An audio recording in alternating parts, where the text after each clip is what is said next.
On the 26th of January, I and others in the community had the opportunity to attend the unveiling of Grand River Transit's, GRT's, new electric buses, 11 of them to be exact.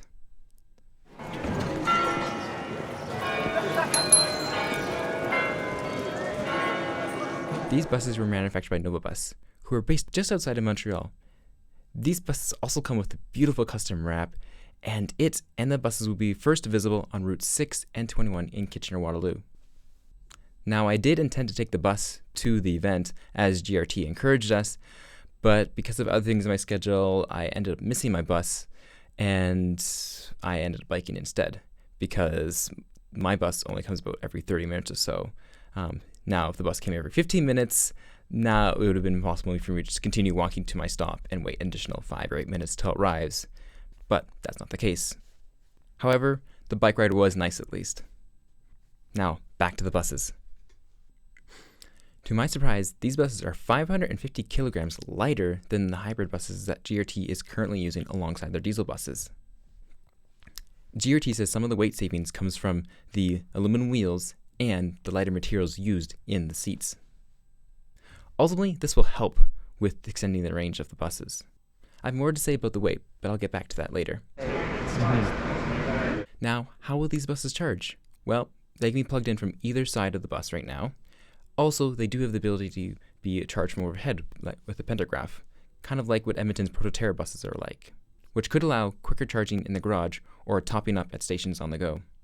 Now, we weren't told how long the charge would last, but I assume it would last at least a few shifts since they said it would just charge overnight. So it does sound like the buses would last the whole day under regular use. Overall, I like the new electric buses.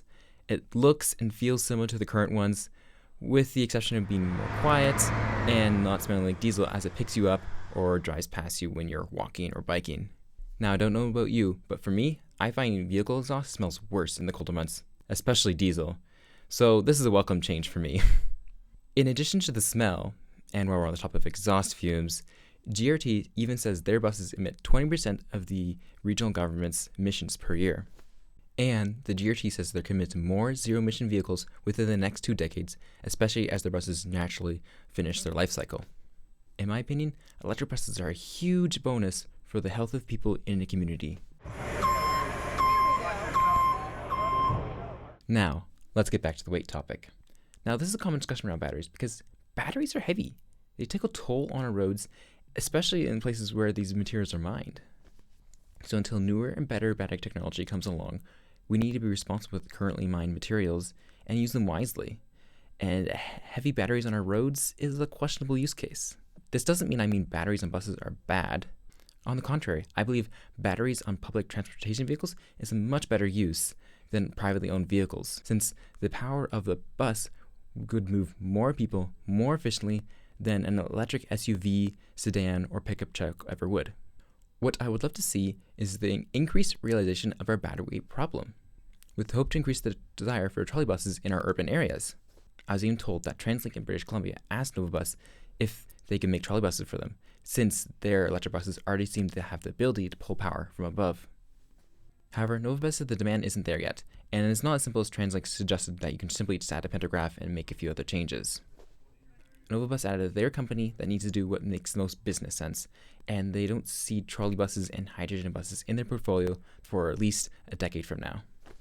However, I think otherwise, because if we are serious about reducing emissions, in 2019, we opened our ION light rail transit system, which carries thousands of people every day on trains that produce zero emissions. And getting the costs down on permanent infrastructure like overhead wires and other public projects, then we can expand transit projects more responsibly and effectively. This can lead to the improvement in connectivity and health of people in our communities while reducing emissions in a sustainable way.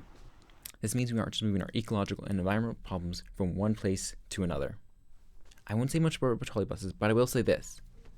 If we're able to have multiple convertible electric trolley buses that are able to connect and disconnect to electrified and non-electrified segments of a trolley bus network, we could then have a nice hybrid system of electric buses that are capable of being trolley buses until we can get a complete trolley bus network installed in communities and places where trams aren't appealing for whatever reason. These thoughts reflections and opinions of mine could be one way we can make our communities more sustainable and healthy. Like, comment, and subscribe if you're interested, and go ahead and check out some other videos. You might like them too.